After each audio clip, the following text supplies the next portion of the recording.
Hello everyone, कैसे हैं आप सभी। उम्मीद करता हूँ आप सब अच्छे होंगे और आप लोग अपनी स्टडी का, अपने हेल्थ का और अपनी फैमिली का बहुत ही अच्छे से ख्याल रख रहे होंगे। ठीक है।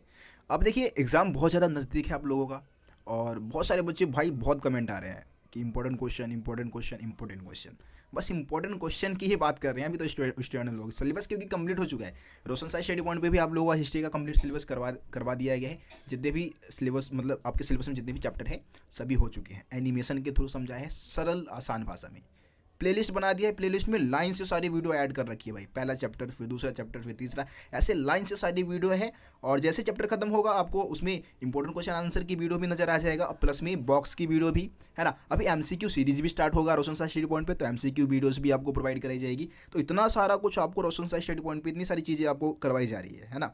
और इसके अलावा पॉलिटिकल साइंस पे भी प्रॉपर ध्यान दे रहा हूँ मैं। पॉलिटिकल साइंस की भी का भी अभी 1 या 2 चैप्टर रह गए हैं जो कि करवाना बाकी है, वो भी बहुत ही जल्द मैं कंप्लीट करवा दूंगा। ठीक है। तो आज की इस वीडियो में हम देखने वाले हैं हमारे जो 12th क्लास हिस्ट्री का चैप्टर नंबर 8 है, जिसका नाम है किसान, जमींदार और राज्य।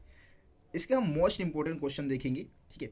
ये क्वेश्चन लॉन्ग क्वेश्चन होने वाले हैं, जिसमें 3 मार्क्स के क्वेश्चन आपके आते हैं और जो 8 मार्क्स के क्वेश्चन आते हैं, ये क्वेश्चन आंसर रहने वाला है। बाकी जो एमसीक्यू है, एमसीक्यू के ऊपर अलग से मैं वीडियो बना दूंगा, तो उसका भी आपको टेंशन लेने की ज़रूरत नहीं है। ठीक है। अब चैप्टर की वीडियो की बात कर लेते हैं। देखिए, चैप्टर कुल मिला के आपको 4 पार्ट में मिल जाएगा। ठीक है। 4 पार्ट में मैंने समझा रखा है, एनिमेशन के थ्रू सारा कुछ समझा रखा है। चैप्टर की वीडियो को देखना भाई बहुत ज़रूरी है। अगर आपने अभी तक चैप्टर की वीडियो को नहीं देखा है तो पहले चैप्टर की वीडियो को देख कर आओ।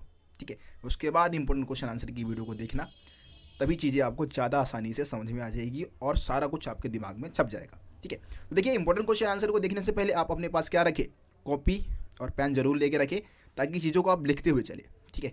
सारी चीज़ें जो भी क्वेश्चन बता रहा हूँ क्वेश्चन को भी लिखे, आंसर जो बताऊंगा उसमें से मेन कीवर्ड कम से कम आप लिखते चले, ताकि बाद में जब आपको रिवीजन करना होगा, इन्हीं क्वेश्चन आंसर को देखना होगा, तो आसानी से आप उन सभी चीज़ों को जब लिखा रहेगा तो जाहिर सी बात है कि आप आसानी से उसको जब मर्जी तब याद कर सकते हैं, उसको समझ सकते हैं। ठीक है। तो ये काम आप जरूर करें। चलिए आगे इस वीडियो को हम कंटिन्यू करते हैं। अब हम आ चुके हैं अपने नोट्स में। ठीक है। जो नोट्स मैंने बना रखे हैं, और ये क्वेश्चन आंसर फॉर्म में ये नोट्स है और सभी क्वेश्चन इसमें दिए हुए हैं। क्वेश्चन के साथ साथ आंसर भी है। देखिए, अब सभी बहुत अच्छे से इसमें आंसर लिखा हुआ है, हेडिंग के साथ है। मेन कीवर्ड आपको नज़र आ जाएगा, जो कि फ्रंट पॉइंट में ही हमने उसको अंडरलाइन कर रखा है। तो इस तरीके से आपको चीज़ें इसमें बहुत आसानी से समझ में आने वाली है, कोई भी प्रॉब्लम नहीं आएगा समझने में। अब देखिए, सबसे पहला जो क्वेश्चन दिया गया है इसमें, वो है मुगल साम्राज्य के बारे में जानकारी प्राप्त करने के स्रोत बताने, है ना। जानकारी प्राप्त करने के स्रोत का वर्णन कीजिए तथा खुद कास्ट और पाही कास्ट में अंतर बताइए। देखिए, 2 क्वेश्चन इसमें ऐड है। आगे अभी क्वेश्चन खत्म नहीं हुआ है। खुद कास्ट और पाही कास्ट में अंतर बताइए तथा यह बताइए कि मुगल काल में किसानों की स्थिति कैसी थी। अब देखो, 3 क्वेश्चन इसमें ऐड है। सबसे पहले तो भाई मुगल काल के बारे में जानकारी प्राप्त करने के स्रोत आपको बताना है, पहला क्वेश्चन। दूसरा कि भाई खुद कास्ट और पाही कास्ट किसान में क्या अंतर है, ये बताना है। उसके बाद इसमें यह भी बताना है कि मुगल काल में किसानों की स्थिति कैसी थी। 3 क्वेश्चन ऐड हो गया भाई। ठीक है। अब देखो, ये क्वेश्चन आएगा तो 8 मार्क्स में आएगा आपकी। जो भी सीबीएसई बोर्ड में क्वेश्चन आएगा तो भाई 8 मार्क्स में लॉन्ग क्वेश्चन ही आएगा ये। ठीक है। या फिर यहीं से 3 क्वेश्चन में से कोई एक क्वेश्चन आ सकता है। इसमें से कोई एक क्वेश्चन अलग करके आपके 3 मार्क्स में क्वेश्चन दे सकते हैं। शॉर्ट क्वेश्चन 3 मार्क्स या 4 मार्क्स के जो भी आपके आते हैं, उसमें भी ये क्वेश्चन आ सकता है। ठीक है। चलिए स्टार्ट करते हैं। तो मुगल काल के बारे में जानकारी प्राप्त करने के हमारे पास बहुत सारे स्रोत मौजूद है। मुगल काल आपको पता है 16वीं से 17वीं सदी की हम यहाँ पे बात कर रहे हैं। तो जो भी ऐसे बहुत सारे स्रोत हैं, जिसमें कि सबसे पहले हमारा आईन अकबरी आ जाता है। ठीक है। आईन अकबरी की हम बात करें तो भैया आईन अकबरी का लेखक था अबुल फजल, है ना। अबुल फजल ने क्या किया, आईन अकबरी की रचना की थी, जो कि अकबर का दरबारी इतिहासकार था। कौन? अबुल फजल। इसने आईन अकबरी की रचना की थी और इसमें हमें मुगल ग्रामीण समाज के बारे में, ग्रामीण समाज का इसमें बहुत ही सुंदर वर्णन किया गया है। राज्यों के बारे में, है ना। राज्य और ग्रामीण जो जमींदार है उनके बीच में रिश्ते कैसे थे, है ना। अकबर के बारे में, उसकी शक्ति, उसका जो शासन व्यवस्था है, ग्रामीण शासन व्यवस्था है, उसका बहुत ही सुंदर चित्रण इसमें किया गया है। तो आईन अकबरी पहला स्रोत हो गया। दूसरा है मुगल राजधानी से दूर लिखे दस्तावेज। अब देखो, मुगलों की राजधानी जो थी वो आगरा, दिल्ली, है ना, लाहौर जैसे क्षेत्र ही मुगलों की राजधानी थी। अब इन राजधानी से दूर भी कुछ दस्तावेज लिखे भैया, बहुत सारे दस्तावेज इनसे दूर लिखे गए थे। जैसे कि यहाँ पे गुजरात, है ना, राजस्थान और महाराष्ट्र जैसे इलाके से हमें कुछ दस्तावेज मिले हैं। उन दस्तावेजों में भी मुगल साम्राज्य का वर्णन किया गया था। तो एक स्रोत तो आपका ये हो गया। अगला हम देखते हैं ईस्ट इंडिया कंपनी के दस्तावेज। अब भैया ईस्ट इंडिया कंपनी जब भारत में शासन किया उस समय भी मुगलों का ही शासन था भारत में, है ना, लेकिन ईस्ट इंडिया कंपनी भी भारत में आ गई थी, आगमन हो गया था। और वो क्या करते थे, बहुत सारे दस्तावेज लिखवाते थे। दस्तावेज आप समझ सकते हैं, पुस्तक टाइप, ठीक है। तो उन दस्तावेजों में भी मुगल साम्राज्य का वर्णन किया गया था। भारत की जो कृषि व्यवस्था थी उसके बारे में, राजाओं का मुगल शासकों का ईस्ट इंडिया कंपनी के साथ कैसे संबंध थे उसका वर्णन उसमें किया गया था, ठीक है। तो ये तो भाई हो गया हमारे पास मुगल साम्राज्य के बारे में जानकारी प्राप्त करने के स्रोत। पहला क्वेश्चन इसमें था, ये अलग से 3 मार्क्स में ये क्वेश्चन आपका आ सकता है अलग से। इसी में एक और क्वेश्चन हमारा ऐड था भाई, खुद काश्त और पाही काश्त किसान में क्या अंतर होते हैं। बहुत ही आसान है, देखो सिंपल सा, खुद मतलब जो खुद की ज़मीन पे खेती, किसान क्या करेंगे, खेती करेंगे, जाहिर सी बात है। तो खुद काश्त ऐसे किसान होते थे जो खुद की ज़मीन पे ही खेती करते थे, है ना, स्थायी रूप से अपनी ज़मीन पर क्या करते थे, खेती करते थे। दूसरी तरफ पाही काश्त की बात करिए तो भाई ये दूसरे गांव में जाते थे, दूसरे गांव में जाके दूसरे की ज़मीन पे जाके क्या करते थे, खेती किया करते थे, ठीक है। तो अगर हम बात कर रहे हैं कोई पाही काश्त है, ठीक है, पाही काश्त की मैं बात कर रहा हूँ, खुद की ज़मीन पे खेती नहीं कर रहे, दूसरे की ज़मीन में खेती कर रहे हैं। तो ये कोई भी किसान खुद काश्त कब बनता था, उस समय बनता था जब इसके पास, किसी किसान के पास खुद की ज़मीन नहीं होती थी, है ना, या फिर किसी गांव में या किसी दूसरी ज़मीन पे बढ़िया शर्त मिल रहा है, फ़ायदा मिल रहा है, प्रॉफिट मिल रहा है, तो उस समय भी किसान जो होते थे वो पाही काश्त बन जाते थे, मतलब दूसरे की ज़मीन में खेती करने के लिए तैयार हो जाते थे। अब मुगल काल में हम किसानों की स्थिति की बात कर लेते हैं भाई, किसानों की स्थिति कैसी थी। तो देखिए उत्तर भारत में शायद ही किसी किसान के पास क्या होता था, 1 जोड़ी बैल और 2 हल होता था। कुछ के पास तो भाई इससे भी कम, कुछ के पास तो ये भी नहीं होता था। मतलब किसानों की स्थिति बहुत ही ख़राब थी। शायद ही कुछ किसान आपको नज़र आ जाएंगे जिनके पास 1 जोड़ी बैल और 2 हल होता था, कुछ के पास तो ये भी नहीं होता था। मतलब बहुत सारे किसानों के पास ये भी नहीं होता था, ठीक है। अब देखो गुजरात में जिन किसानों के पास 6 एकड़ ज़मीन होती थी भाई, वो समृद्ध माना जाता था। बंगाल में एक औसत किसान की जो ज़मीन की जो मतलब ऊपरी सीमा होती थी वो 5 एकड़ थी, मतलब 5 एकड़ तक ज़मीन होती थी। 10 एकड़ वाला जो ये किसान होता था बंगाल में, 10 एकड़ वाला आसामी का मतलब ही होता है किसान। तो 10 एकड़ ज़मीन वाला जो किसान होता था वो बंगाल में समृद्ध माना जाता था, अमीर माना जाता था, ठीक है। हल जोतने और खेतीहर किसान ज़मीन की हदों पर मिट्टी, ईंट और कांटों से पहचान के लिए निशान लगाते थे। कहने का मतलब है कि किसान क्या करते थे, अपनी ज़मीन की पहचान बनाने के लिए, जैसे आप देखेंगे गांव में तो क्यारी बनाई जाती है, क्यारी, है ना, खेतों के आसपास ऐसे इस तरीके से चौकोर हर तरफ से क्यारी बनाई जाती है, या फिर कोई और निशान, ईंटों के माध्यम से कोई निशान बना दिया ताकि भूमि की पहचान हो सके, ज़मीन की पहचान हो सके कि भाई हाँ भैया यहाँ से यहाँ तक मेरा ज़मीन है, यहाँ से यहाँ तक तुम्हारा ज़मीन है, यहाँ से यहाँ तक तुम्हारा ज़मीन। इस तरीके से गांव में खेत देखेंगे ऐसे ही होगा सबका, है ना, बीच बीच में आने जाने के लिए पतली सी लाइन बनी होती है, आप उधर से आ जा सकते हैं, तो इस तरीके से होता है। तो ये है इसमें, ठीक है, किसानों की स्थिति के बारे में ये पॉइंट बताना था।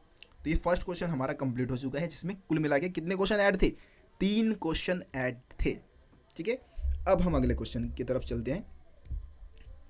अगला क्वेश्चन देखते हैं। अगला क्वेश्चन है, मुगल साम्राज्य में किसान किस प्रकार खेती पेट भरने और व्यापार करने के लिए की जाती थी। मतलब मुगल साम्राज्य में खेती जो थी वो किस प्रकार से पेट भरने और व्यापार करने के लिए की जाती थी, इसके बारे में आपको बताना है। तो क्या आपको क्या लगता है कि भाई मुगल काल में खेती केवल पेट भरने के लिए होता था या व्यापार करने के लिए होता था, क्या मकसद था मतलब खेती करने का, आपको क्या लगता है, ठीक है। तो अभी वैसे आंसर हम आगे करने वाले हैं, आपको पता लग जाएगा क्या लगता है आपको, मैं बताऊंगा। इसी में क्या है कि इसी क्वेश्चन को ना दूसरे तरीके से ही पूछते हैं, अथवा में एक और क्वेश्चन ऐड कर दिया गया है, क्योंकि भाई क्वेश्चन को घुमाते हैं, आपको पता है बोर्ड में। तो क्वेश्चन क्या है कि क्या आपको ऐसा लगता है कि मुगल साम्राज्य में खेती केवल पेट भरने के लिए होता था, ये क्वेश्चन है। तो भैया देखो, नहीं, मेरे को तो ऐसा नहीं लगता है कि भाई खेती जो था वो केवल पेट भरने के लिए होता था। हाँ, प्राथमिक उद्देश्य जो था भाई खेती करने का जो प्राथमिक उद्देश्य था उन लोगों का पेट भरना ही था, है ना। इसीलिए रोज़मर्रे की जो ज़रूरत की जो चीज़ें थी वो उगाई जाती थी, जैसे कि चावल, गेहूँ, ज्वार, है ना, दाल, ऐसी फसलें उगाई जाती थी, है ना। किसान जो थे वो खेती मौसम के 2 चक्रों में करते थे, एक आपका है खरीफ, दूसरा है आपका रबी, है ना। ये 2 मौसम के चक्र होते थे जिसमें खेती मुगल काल में होती थी। ज़्यादातर जगहों पर क्या होता था, साल में कम से कम 2 फसलें होती थी।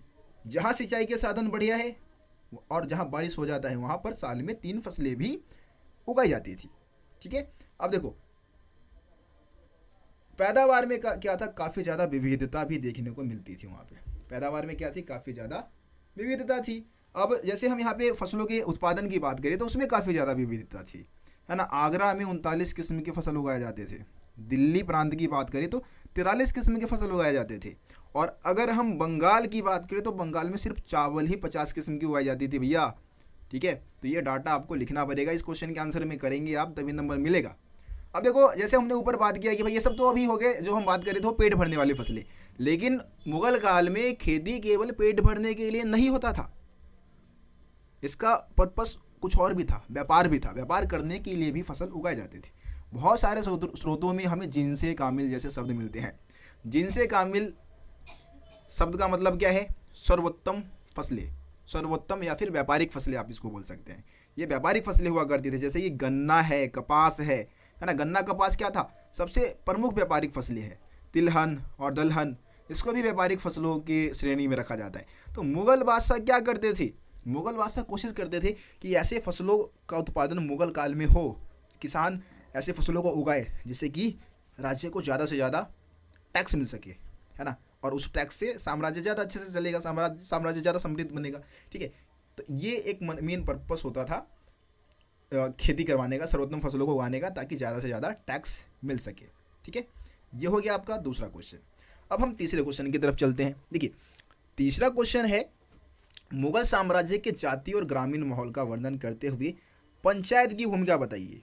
ठीक, इसमें भी 2 क्वेश्चन ऐड है, हम चाहे तो इसको अलग 2 क्वेश्चन अलग बना सकते हैं। मुगल साम्राज्य के जाति और ग्रामीण माहौल का वर्णन कीजिए, क्वेश्चन हमारे ये आ सकता है। ये भी लॉन्ग क्वेश्चन में आ जाता है भैया, 8 नंबर में सिर्फ ये भी पूछ सकते हैं आपसे, ठीक है। और अलग से क्वेश्चन मुगल पंचायत की भूमिका। अब पंचायतों की भूमिका भाई तो सबसे मोस्ट इंपॉर्टेंट है, ये 8 नंबर के लिए इस चैप्टर का सबसे ज़्यादा इंपॉर्टेंट टॉपिक रहने वाला है। भाई मैं पहले आपको बता देता हूँ, मुगल ग्रामीण समाज में पंचायतों की क्या भूमिका थी, 8 नंबर के लिए इंपॉर्टेंट है, ठीक है। चलिए, तो सबसे पहले हम बात करते हैं मुगल साम्राज्य की जाति और ग्रामीण माहौल के बारे में समझ लेते हैं, क्योंकि इसमें पहला क्वेश्चन है ये हमारा।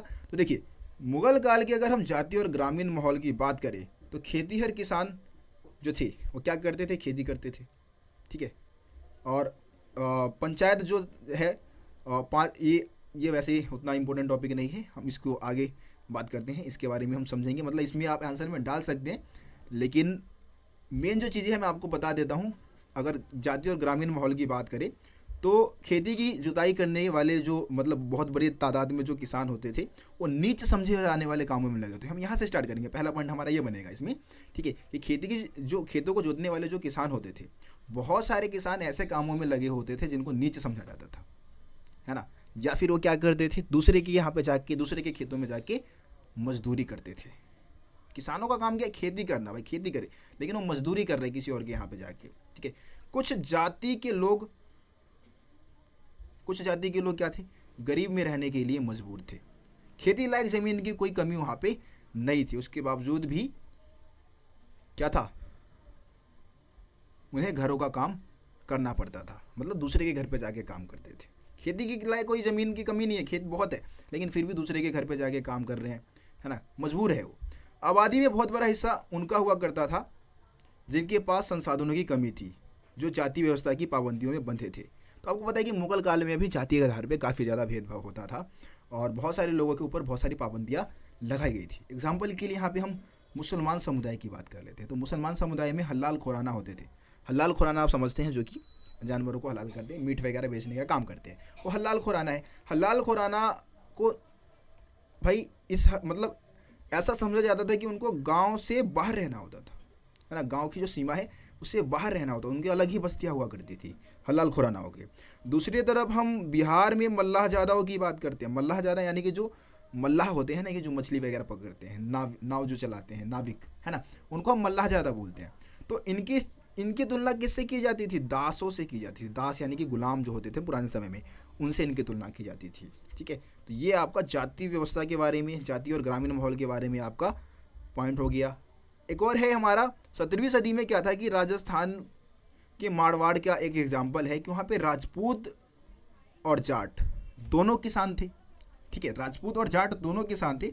परंतु अगर हम जाति व्यवस्था की बात करें तो जाटों की जो जगह थी वो राजपूतों से निम्न थी, यानी कि राजपूत ज़्यादा ऊंचे थे, राजपूत भी किसान है, जाट भी किसान है, लेकिन फिर भी आप अगर जाति व्यवस्था की बात करें तो भैया राजपूत जो है वो ज़्यादा ऊंचे है, जाट ज़्यादा नीचे है। तो यहाँ पे किसानी कर रहे उससे मतलब नहीं है, जाति व्यवस्था से मतलब है भाई, जाति से मतलब है। जात जिसका ऊंचा है वो ज़्यादा ऊंचा माना जाएगा।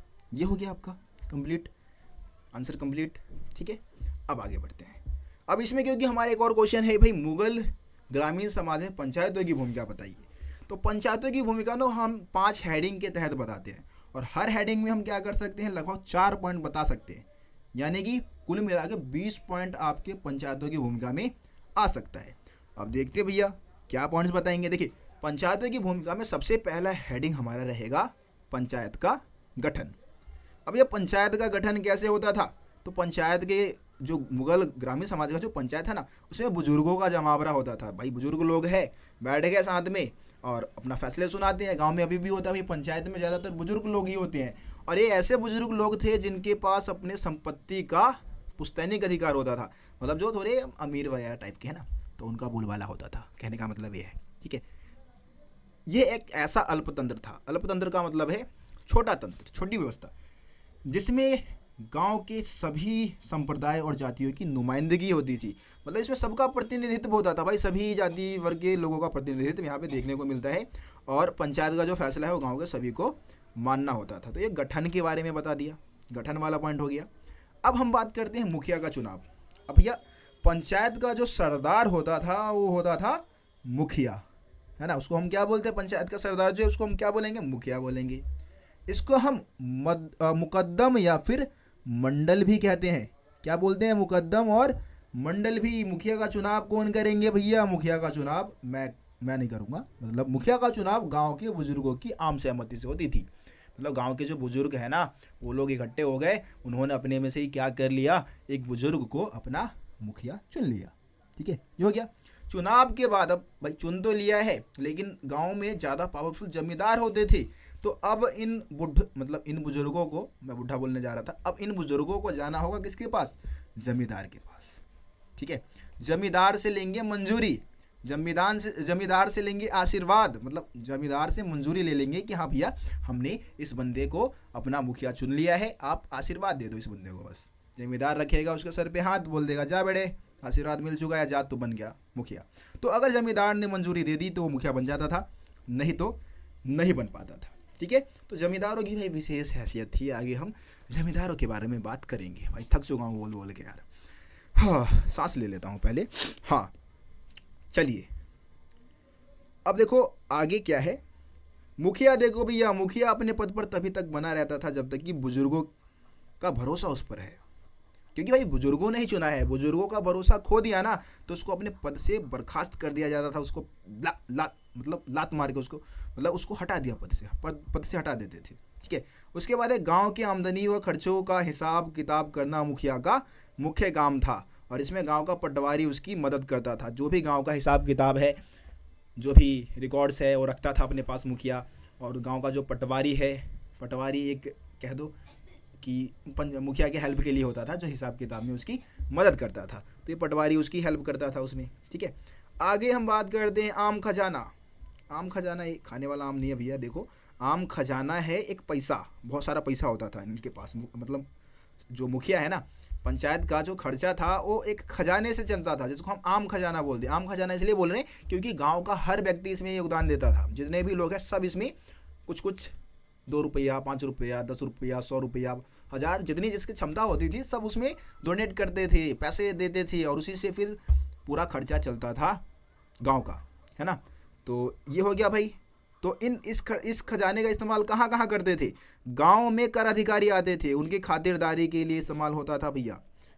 अगला भैया देखो क्या है, इस कोष का इस्तेमाल बाढ़ जैसी प्राकृतिक आपदाओं से निपटने के लिए भी होता था।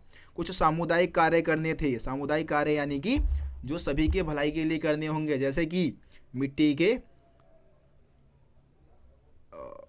कुएं होगा मेरे ख्याल से, है ना। मतलब कुएं खुदवाना हो, कोई कुआं बनवाना हो, कुआं खुदवाना हो, या फिर छोटे मोटे बांध बनवाने हैं गांव को, मतलब बाढ़ से बचाने के लिए। क्योंकि जब ज़्यादा बारिश वगैरह होता था ना, तो जो मतलब नदी का जो पानी है वो गांव में घुस जाएगा, तो इसीलिए छोटे मोटे बांध बना के पानी के बहाव को रोकने के लिए बांध बनवाए जाते थे। तो छोटे मोटे बांध बनवाने हैं तो इसी खजाने का यूज़ होता था। ठीक है, ये हो गया आपका ख़त्म। मुखिया का काम क्या है भाई? देखो मुखिया क्या काम करेगा, तो मुखिया तो भाई बुजुर्गों का लीडर है अपना, है ना, लाइट में रहता था वो, उसका काम क्या होगा भाई? देखो क्या काम करेगा, तो ये काम क्या करेगा कि मतलब सबसे मेन काम ये होगा इसका देख रेख करना कि जो मतलब गांव के जो लोग हैं ना, जो अलग अलग समुदाय के लोग हैं, वो सब अपनी जाति की हद में रहे। भैया ये जाति व्यवस्था को बड़ा मानते हैं भाई गांव के लोग ना, अभी भी मानते हैं यार। मेरे को तो भाई बिल्कुल भी पसंद नहीं है जाति व्यवस्था, मैं नहीं मानता भाई जातिवादी को। ठीक है, लेकिन गांव के लोग मानते हैं। तो भाई पंचायत मुखिया का काम यही है कि भाई सभी लोगों को देखे कि सब जाति के हद में रहे।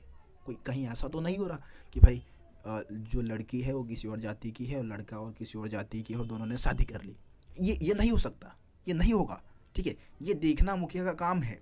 काम मतलब होता था, अभी तो खैर हो जाता है, अभी हो जाता है, लेकिन अभी भी भाई गांव के लोगों का जो सोच है आपको मालूम ही है, जीने नहीं देते हैं ऐसे लोगों को। अगर एक लड़की जो है किसी और जाति की है, लड़का किसी और जाति का है, वो शादी कर लिया ना, दोनों भाई जीने नहीं देंगे, उनको चैन से नहीं जीने देते हैं गांव में। ठीक है, शहर में आके बंदा रह लेगा, गांव में नहीं रह पाएगा भाई।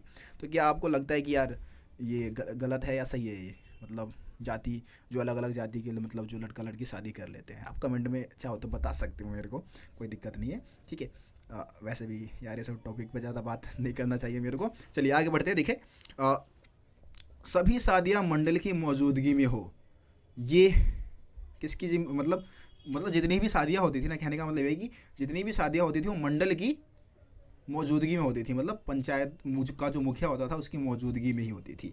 इसके अलावा जाति की अवहेलना को रोकने के लिए लोगों के आचरणों पर नज़र रखना गांव के मुखिया की एक प्रमुख जिम्मेदारी थी। आचरण मतलब लोगों के व्यवहार पर, लोगों के व्यवहारों पर भी नज़र रखता था ये। इसके अलावा दोषी व्यक्ति के ऊपर जुर्माना लगा सकता था। इसके अलावा समुदाय से उसको निष्कासित कर सकता था।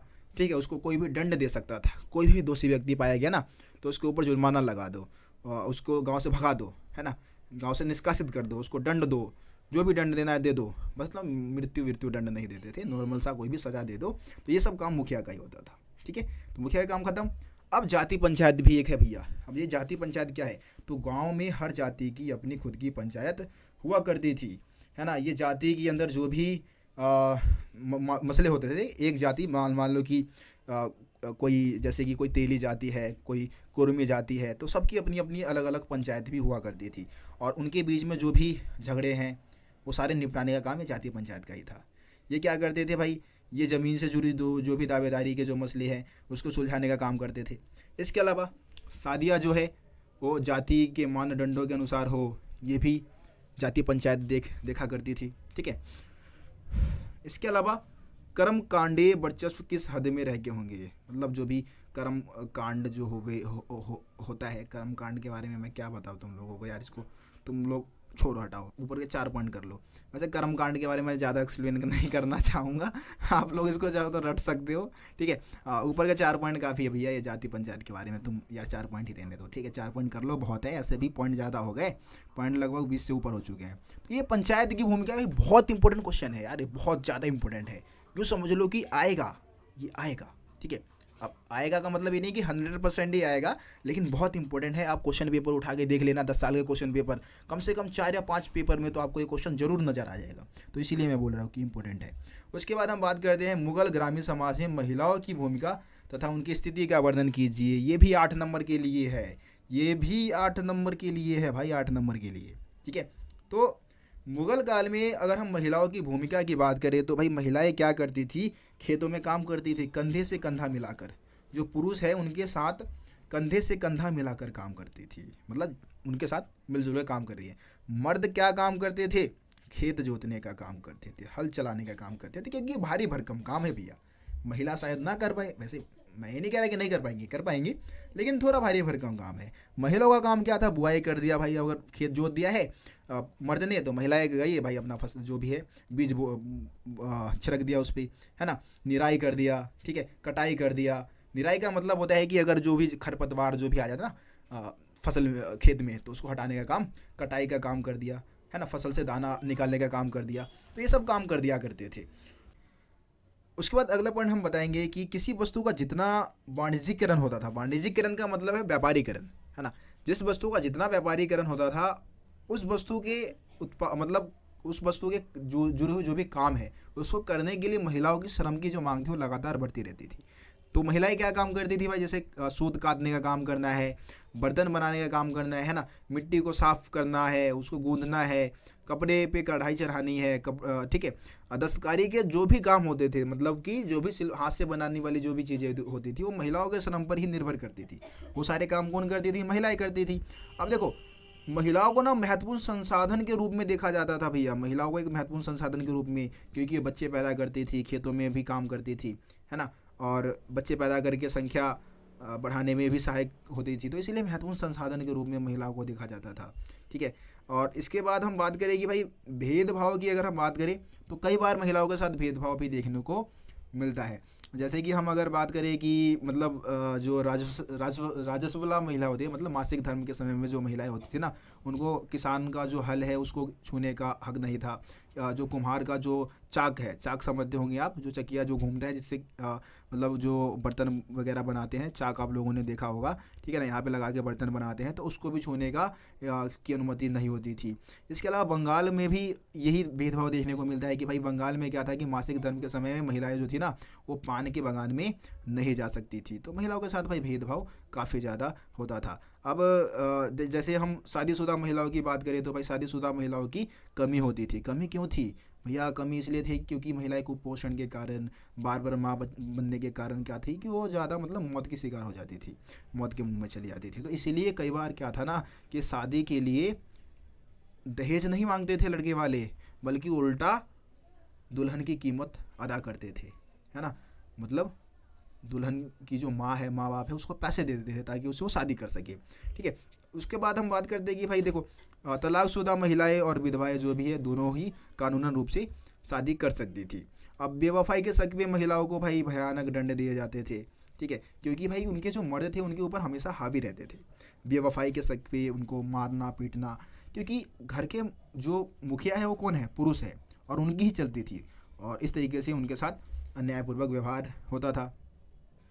तो महिलाओं ने कई बार पंचायत को दरख्वास्त भी दे रखा था कि भाई मतलब उनके जो बच्चे हैं उनके पालन पोषण के लिए क्या करें, जो मुखिया है वो कोई बढ़िया व्यवस्था कर दे, कुछ मुआवजा वगैरह दिलवा दे। मुआवजे के लिए उन्होंने मांग किया था। ठीक है, लेकिन कुछ जगह पे महिलाओं की स्थिति अच्छी भी थी, जैसे कि पंजाब में महिलाएं जो थी वो पुश्तैनिक संपत्ति के विक्रेता के रूप में उभर के सामने आई थी, मतलब वो संपत्ति को बेचती हुई पाई गई। ऐसे एग्जाम्पल हमारे को मिलते हैं। हिंदू और मुसलमान महिलाओं को जमींदारी उत्तराधिकारी भी मिले हुए थे, मतलब बहुत सारी ज़मीनें पर महिलाओं का अधिकार था, जो इस बात को दर्शाता है कि मतलब उतनी भी स्थिति उनकी ख़राब नहीं थी और वो ज़मीन के खरीद फरोख्त में भी अपना योगदान दिया करते थे। तो ये महिलाओं की स्थिति के बारे में सारे पॉइंट्स आप लिख सकते हैं। अब हम आगे बात करते हैं जंगलवासी कौन थे तथा उनके जीवन में बदलाव कैसे आया। देखो जंगलवासियों का जो क्वेश्चन है ये भी इम्पोर्टेंट है, 8 नंबर के लिए ही है ये भी। ठीक है, ये भी क्या है? 8 नंबर के लिए। तो मुगल काल में बहुत सारे ऐसे इलाके थे जो कि जंगलों से घिरे हुए थे, लगभग 40%। एक डाटा के अकॉर्डिंग कितने प्रतिशत? लगभग 40% जो इलाके थे वो किससे घिरे हुए थे? जंगलों से घिरे हुए थे। ठीक है, अब जंगल में क्या हुआ, जो जंगल में जो लोग रहते थे उनको हम क्या बोलते हैं? जंगलवासी बोलते हैं, जो जिनका जीवन यापन जंगल से चलता था। जंगली कहने का मतलब ये नहीं कि वो सभ्य नहीं है, वो सभ्य थी, बस उनका जीवन यापन क्या था? जंगलों से चलता था, इसलिए उनको हम क्या बोलते हैं? जंगलवासी बोलते थे। अब उनके जीवन में बदलाव कई कारणों से आया, बहुत सारे कारण हैं जिसकी वजह से जंगलवासियों के जीवन में बदलाव आया। अब जंगलवासी भाई अपने जंगल में रह रहे हैं, उनको बाहरी दुनिया से कोई मतलब नहीं है, लेकिन जब बाहरी दुनिया का परिवेश वहाँ पे होगा तो उनके जीवन में बदलाव आएगा ही आएगा। जैसे कि सबसे पहला है भाई राज्यों द्वारा हाथियों की मांग। अब राज्यों को सेना के लिए हाथी की ज़रूरत होती थी। अभी हाथी कहाँ से पकड़ के लाएंगे भाई? जंगलों से लाएंगे, है ना। तो जाहिर सी बात है उनके जीवन में कुछ ना कुछ बदलाव आएगा, उनके जीवन में हस्तक्षेप करेंगे ये लोग। शिकार अभियान। अब देखो मुगल बादशाह क्या करते थे? शिकार अभियान चलाते थे। शिकार अभियान के तहत वो क्या करते थे? शिकार पे जाते थे और अपने साम्राज्य के पूरे कोने कोने का दौरा किया करते थे, पूरे साम्राज्य में वो घूमते थे, है ना, और लोगों की समस्याओं को सुनते थे। जंगलवासियों से भी मिले, उनकी समस्या का भी समाधान उन्होंने किया। तो इस वजह से भी उनके जीवन में बदलाव देखने को मिलता है। उसके बाद है कृषि के लिए जंगलों का सफाया।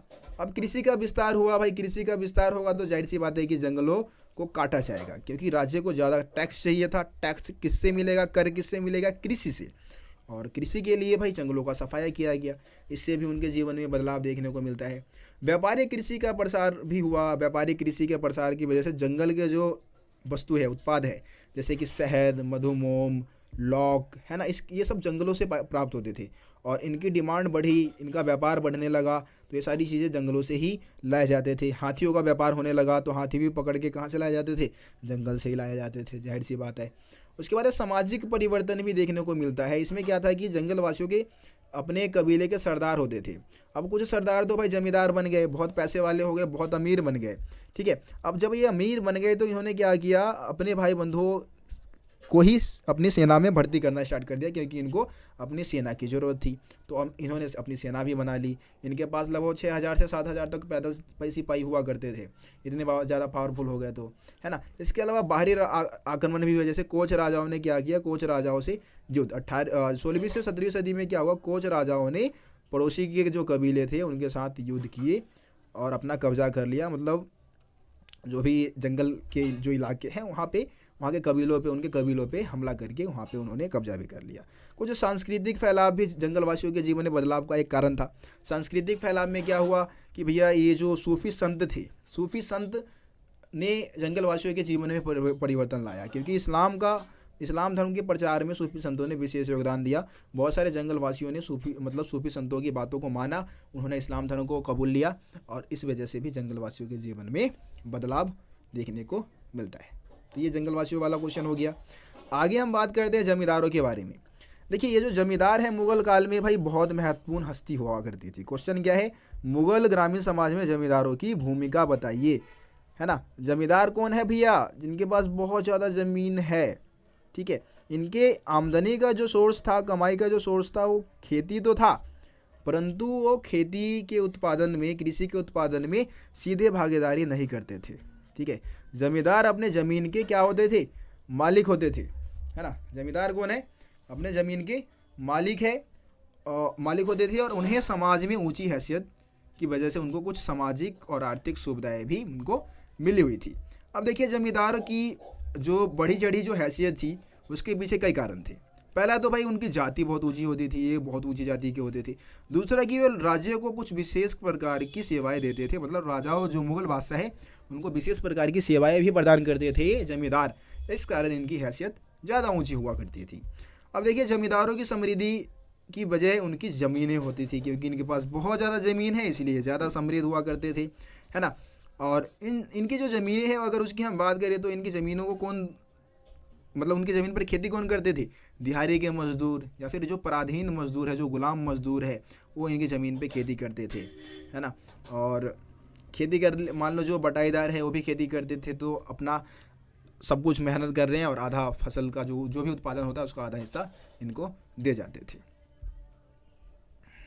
अब जमींदार क्या करते थे, राज्य को अक्सर कुछ सेवाएं देते थे। देखिए राज्य की ओर से कर वसूलना, कर वसूलने का पावर किसको था, जमींदारों को था। राज्य की तरफ से कर वसूलते थे, इसके बदले उनको क्या मिल जाता था, वित्तीय मुआवजा मिल जाता था, कुछ प्रॉफिट भी उसमें से मिल गया उनको, है ना। सैनिक संसाधन भी इनकी ताकत की एक वजह थी भाई, इनके पास अपनी खुद की सेना होती थी, पैदल सैनिक, घुड़सवार सिपाही, है ना, तोप खाने, ये सब मतलब हाथियों का जत्था होता था, सिपाहियों का जत्था, पूरा ग्रुप इनके पास हुआ करता था। तो इस कारण भी ये काफ़ी ज़्यादा पावरफुल हुआ करते थे।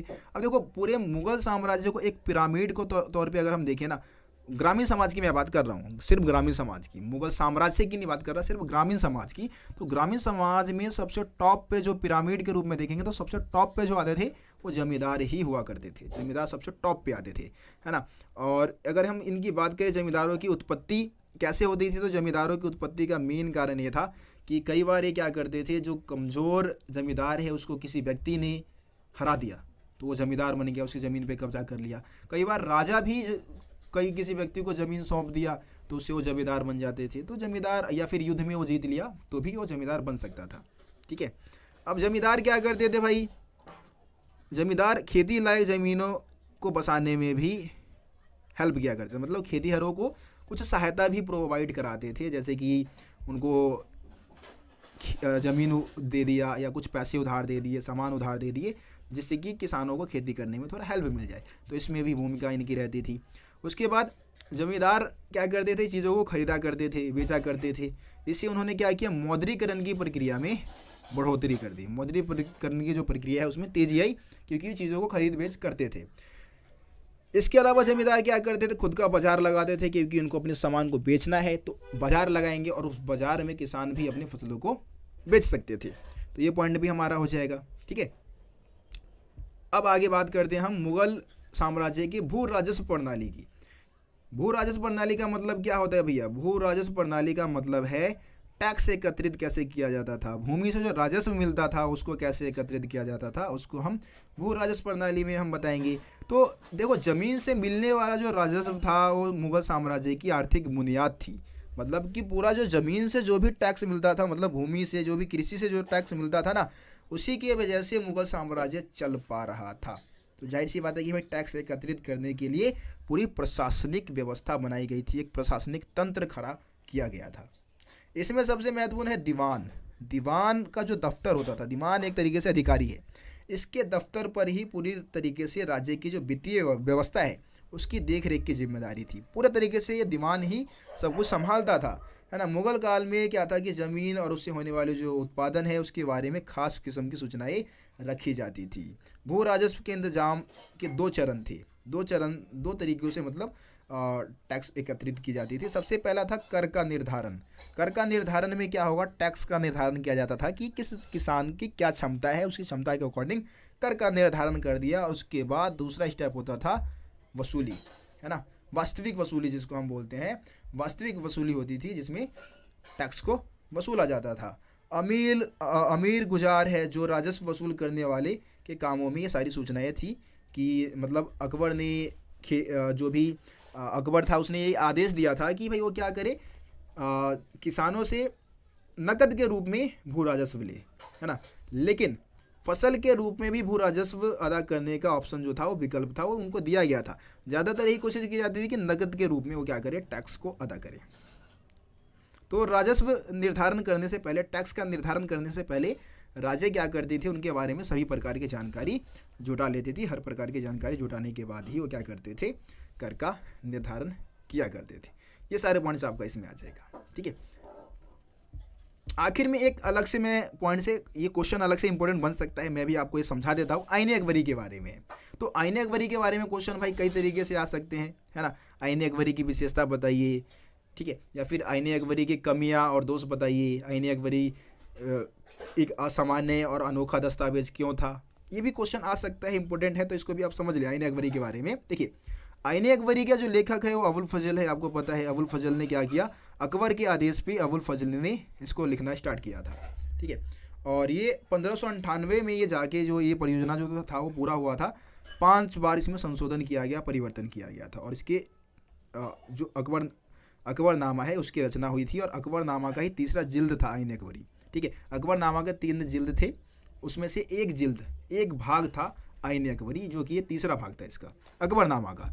ठीक है, और पूरी तरीके से ग्रामीण व्यवस्था की जानकारी इसमें मिलती है। देखिए, आईने अकबरी की अगर विशेषता आपसे पूछी जाएगी तो विशेषता में आप ये बताएंगे कि इसमें हमें निम्नलिखित जानकारियाँ इससे मिल जाती है, यही इसकी विशेषता है। जैसे कि मुगल काल की दरबार के बारे में, है ना, उसके सेना का संगठन कैसा था, राजस्व के स्रोत क्या थे, अकबर साम्राज्य के भूगोल का, वहाँ के साहित्यिक व्यवस्था, संस्कृति और धार्मिक रीति रिवाज की जानकारी हमें आईने अकबरी से मिल जाती है ना। मतलब सूचनाओं का खान कहा गया है, खदान कह सकते हो आपको, कि इसमें सारी जो भी पेचीदी आंकड़े हैं, सूचनाएं हैं, वो बहुत ही बारीकी से इसमें लिखा गया है, सब कुछ बताया गया है। आईने के वैसे तो भाई कुल मिला के 5 भाग है। ठीक है, 3 भाग में से सबसे पहले भाग है आपका, हम पहले 5 भाग के बारे में जानते हैं, जिसमें से पहला भाग है मंजिल आबादी, है ना। मंजिल आबादी से क्या पता चलता है, शाही घर परिवार के बारे में, उसके रख रखाव के बारे में, मतलब मुगल बादशाह के परिवार के बारे में, उसके रख रखाव के बारे में पूरी जानकारी मिलती है। दूसरा भाग है सिपाहवादी यानी कि सैनिकों के बारे में, जो नौकरशाही व्यवस्था है उसके बारे में जानकारी मिल जाती है। मनसबदार जो भी अफसर होते थे ना, मनसबदार अफसर होते थे, उनके बारे में जानकारी मिल जाती है। तीसरा है मुल्कवादी। मुल्कवादी से हमारे को मुगल प्रांतों के जो वित्तीय पहलू है, राजस्व एकत्रित करने के जो आंकड़े है ना, ये सब हमारे को मुल्कवादी से मिल जाती है। वहाँ के प्रांतों के बारे में जानकारी हमारे को इससे मिलती है। अब आईने अकबरी की कुछ कमियां, वो तो विशेषता हो गई, ऊपर वाली विशेषता हो गई। अब कमियों की बात कर लेते हैं तो इसमें बहुत सारी कमियां थी, जोड़ करने में बहुत सारी गलतियां की गई। जो संख्यात्मक आंकड़े थे उसमें बहुत ज़्यादा विषमताएं थी, बहुत सारी कमियां थी। और सभी सूबों से, मतलब सूबा मतलब होता है प्रांत, है ना, सभी प्रांतों से एक जैसी जानकारी नहीं एकत्रित की गई थी। जैसे कि अगर हम आगरा की बात करें, आगरा है, आगरा और उसके आसपास के जो इलाके थे उनके बारे में तो भाई बहुत खूब जानकारी दी गई है। दूर के केंद्रों के बारे में, है ना, सूचनाएं नहीं है। जैसे कि बंगाल है, उड़ीसा है, इसके बारे में कोई खास जानकारी नहीं है इसमें, ठीक है। ये हो गया आपका। इसके अलावा आप देखेंगे कि भाई इसमें क्या है, आईने अकबरी में ना राजस्व व्यवस्था के बारे में, राजस्व कैसे एकत्रित की जाती थी उसके बारे में बहुत अच्छा वर्णन है। लेकिन मजदूरों के बारे में, उनको कितनी सैलरी मिलती थी, है ना, कीमतों के बारे में, ये कोई खास जानकारी हमारे को इसमें से नहीं प्राप्त होती है, ठीक है। तो ये आप कमियों में सारे पॉइंट लिख सकते हैं। अब बात करते हैं कि भाई आईने अकबरी एक असामान्य और अनोखा दस्तावेज क्यों है, इसको हम अनोखा दस्तावेज क्यों मान सकते हैं। तो आईने अकबरी को एक असामान्य और अनोखा दस्तावेज इसलिए माना जाता है क्योंकि इसके जैसा कोई और दूसरा ग्रंथ हुआ ही नहीं। मतलब कि 16वीं से 17वीं सदी के बारे में जानकारी प्राप्त करने का जो सबसे मेन स्रोत है वो अपने पास क्या है, आईने अकबरी है। अब देखो, अबुल फजल से पहले भी बहुत सारे इतिहासकारों ने भारत का इतिहास लिखा और उनका ज़्यादातर जो वर्णन होता था वो ज़्यादातर युद्ध, है ना, राजाओं के बारे में, वंशीय उथल पुथल के बारे में, इन्हीं सब चीज़ों का जिक्र होता था। कृषि समाज के बारे में, ग्रामीण समाज के बारे में, उस फसल के बारे में, ये सब जानकारी कोई भी देना पसंद नहीं करते थे। लेकिन आईने अकबरी में इन सभी चीज़ों का वर्णन बहुत ही विस्तार पूर्वक तरीके से किया गया था। तो समझ सकते हैं आप कि ये अनोखा दस्तावेज क्यों है, ठीक है। यही सारे पॉइंट्स यहाँ पे दिए हुए, लगभग 4-5 पॉइंट है। आप इसको पढ़ें, आप इसको लिख ले, वीडियो को एक बार और दोबारा देख सकते हैं, आप सारी चीज़ों को आप समझ सकते हैं। नॉन स्टॉप बिना रुके बोला हूँ, मुँह बिल्कुल मेरा थक चुका है बोलते बोलते, लेकिन वीडियो आपका कंप्लीट हो गया आखिरकार। तो देखो, मेहनत लगती है वीडियो बनाने में काफ़ी ज़्यादा। मैं ये चाहता हूँ कि आप लोग भी मेरी तरह जितना मैं मेहनत करता हूँ उससे डबल मेहनत, डबल क्या 4 गुना ज़्यादा मेहनत करें आप। इसको कम से कम 2 से 3 बार करें। इन सभी क्वेश्चन को मैं सही में बता रहा हूँ, इन्हीं में से क्वेश्चन आएंगे, इससे बाहर कुछ आएगा ही नहीं, सब कुछ इन्हीं में से ही आने वाला है। ये चीज़ आप समझ जाए। तो इन सभी क्वेश्चन को आप बहुत अच्छे से कर ले, बहुत अच्छे से इनको तैयार करके से आए, और जब 8 नंबर का क्वेश्चन आए तो बस लपेट देना आंसर को भाई, गजब तरीके से, नंबर 1 भी नहीं कटने चाहिए, ठीक है। रोशन सही स्टडी पॉइंट से आप लोग बने रहिए, आप लोगों से मैं रिक्वेस्ट कर रहा हूँ, करता रहता हूँ। चैनल को सब्सक्राइब नहीं किया तो करें, वीडियो को ज़्यादा से ज़्यादा शेयर भी करें। मिलते हैं फिर आप लोगों से अगली वीडियो में, तब तक के लिए जय हिंद, जय भारत, अपना ख्याल रखें।